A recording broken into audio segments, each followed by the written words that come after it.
Continuamos. Héctor Javier, decíamos que un punto importante de la movilidad urbana, que no es otra cosa que la gente se pueda trasladar de un lugar a otro de la manera más cómoda posible. No todos tenemos carro, no todos podemos acceder a un vehículo, pues es el transporte público, ¿verdad? Aparte de las vialidades, las banquetas bien hechas, etcétera, cosas que nos faltan muchos. Pero vamos a tocar el transporte público, una breve reseña desde hace muchos años, desde que usted está aquí en Juárez, desde que lo conoce con la experiencia.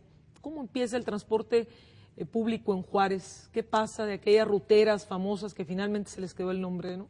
Primero déjeme establecer que efectivamente como comunicador es parte de lo que hoy exponemos de una retroalimentación, lo que nos hacen llegar quienes viven, quienes sufren este transporte público, y lo subrayo, quienes sufren. No regularmente, los políticos, ¿verdad? No, son los más alejados, pero definitivamente son los que deben resolver este problema, porque este es un problema político. Correcto. Pero cuando habla de ese enfoque, efectivamente tenemos que hablar de los 70s, cuando el espíritu del rutero, ¿verdad?, que trajo aquí don Catarino Gámez, era en las camionetas pequeñas, es decir, alrededor de 10 plazas, las famosas minivans, ¿no?, aquellas camionetas que se utilizaban para transportar y que obviamente no tenían una estación, es decir, no hacían paradas. Ese era el espíritu del ruteo, o sea, las famosas peceras. Las famosas peceras, que nomás quedó en recuerdo. Sí, cubrían toda la ciudad, las colonias entonces, porque si hablamos de 9, 10 años hacia atrás, pues han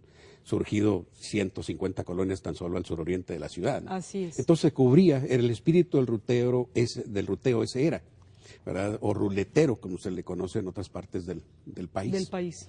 Y la intención era esa, ¿no?, cubrir todas las necesidades, con incomodidades ciertamente, porque generalmente y desde que surgió el transporte fue en unidades viejas, peligrosas, y siempre, desde mi punto de vista, fue muy caro.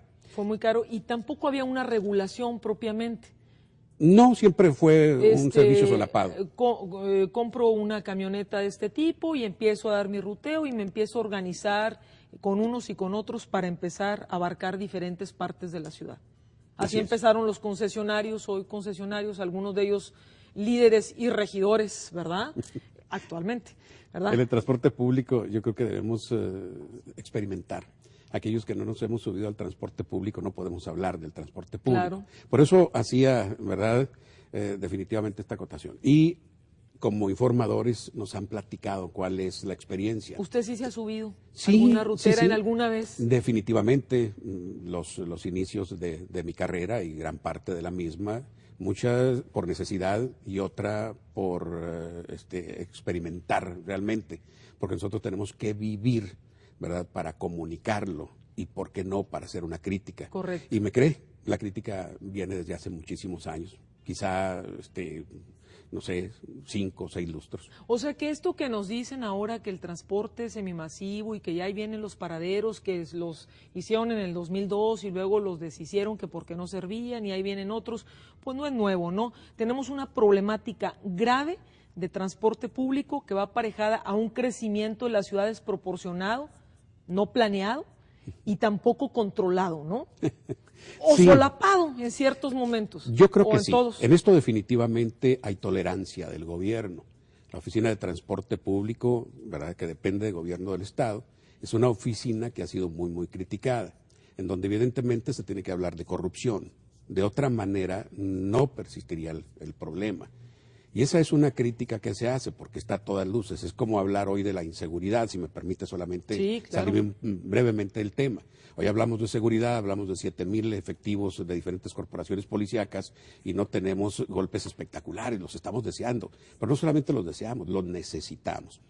Retomando el tema del transporte, esto es lo que hemos estado buscando, la comodidad, ¿sí?, la transportación segura, rápida.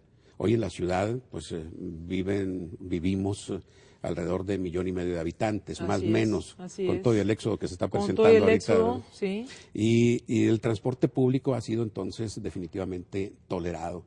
Cuando se habla de una modernización del transporte es un engaño, ¿verdad?, como le llamó un expresidente, un engaño social, porque la modernización del transporte nunca se dio en las unidades. No, Yo creo no que la la única vienen modernización diciendo- ha sido las tarifas. Sí, es así, no, para arriba y para arriba. Así es. Nos la vienen diciendo desde, ya mencionó los 70, los 80, hubo otra etapa en donde salieron los camiones grandotes, y luego empezó ya el manipuleo ya de los concesionarios, empezaron a hacer grupitos, se afiliaron a sindicatos, Así es. a subir los costos del transporte, pero el gobierno, como estaba ahí metido también por la cuestión política, ¿verdad? Pues no podía decirle nada a los transportistas, porque luego no llevaban a la gente a las casillas a votar. Eso es un manoseo Sí. político. Ajá. El transporte lo conocemos sí, antes y después de Francisco Barrio. Ajá.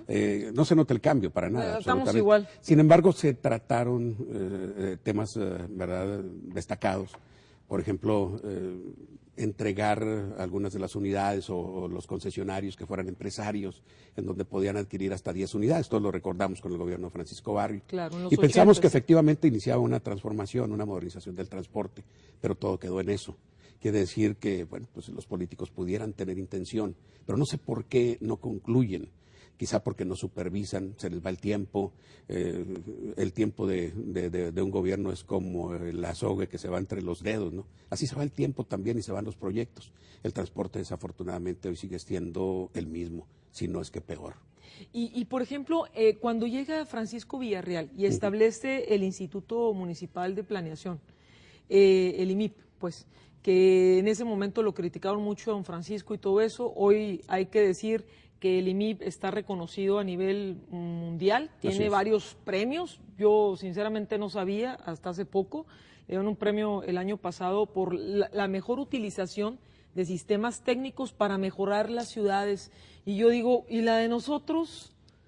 Yo creo que todo debe ajustarse, pero quizá el primer problema fue la salida de Luis Felipe Siqueiros, que fue Al IMIP. Al IMIP, efectivamente, estamos hablando del IMIP.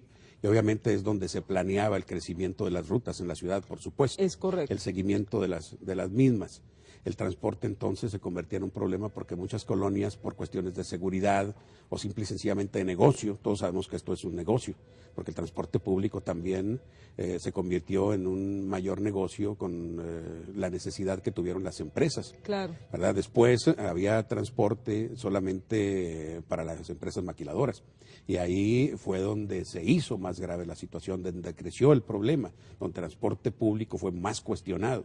Y entonces, por ejemplo, en el IMIP funcionó la situación de poder establecer la planeación y se quedó en eso, en planeación. Ese es el problema de los institutos, ¿sí? Y de otros organismos como las comisiones de los derechos humanos. El IMIP pues, tiene profesionistas destacados, serios, realizan proyectos importantísimos, pero generalmente lo único que hacen es sugerir, proponer, ¿sí? No pueden, imponer. Se reúnen, por ejemplo, con la gente el plan estratégico, hace tiempo se reunieron para establecer otra vez el esquema de transporte público, pero vamos a regresar con eso porque desde el 2000, por ahí 2002, que entra Reyes Ferriz, hoy que ya se vaya como alcalde, y luego que entra Reyes Baeza, hubo promesas sobre el transporte público, tienen 8 meses ya parece y no hay nada, pero ahorita regresamos.